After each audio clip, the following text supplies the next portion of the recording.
Бүгін біз сіздермен итальянский тағамның түрі фетучини дайындаймыз. Ол үшін бізге ең алдымен тауықтың төс еті, пияз, шпинат, черри помидор мен чеснок қажет болады. Менде осындай лапшаның түрі.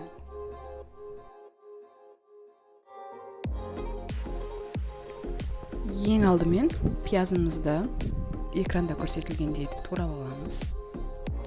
Менің черри помидорларым үлкен болғандықтан ортасынан бірлеп бөлдім. Егер сіздерді кішкентай болса, білмей қойсаңыздар да болады. Шпинаттың ортасынан бірлеп бөліп, чеснокты ұсақтап 4 бұрышты етіп турадым. Немесе теркадан өткізсеңіздер де болады.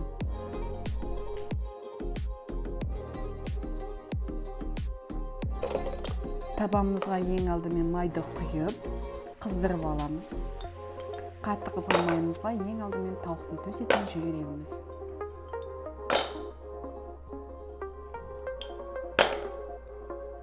Үстіне паприка қосып, 10-15 минут бір жақ сторонкасын қуырамыз. 15 минут өткеннен кейін екінші жағына аударамыз. Тағы да 15 минутқа қуырамыз. Средний огоньда.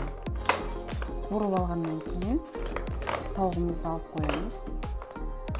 Сковородкеге оливковый маслоны құйып, ең алдымен пиязымызды қуырып аламыз.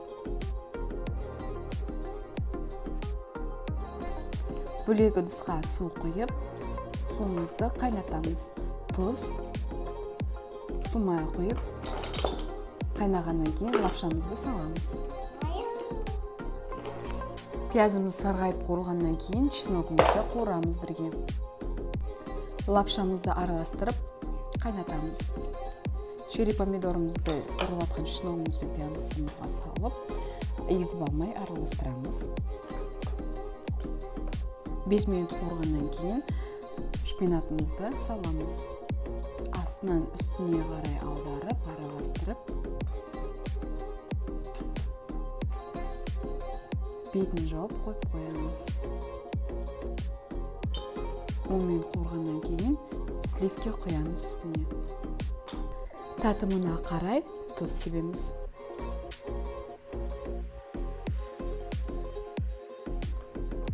Бетін жауып 10 минут қайнатамыз. Лапшамыз піскеннен кейін душлагқа снять етіп аламыз.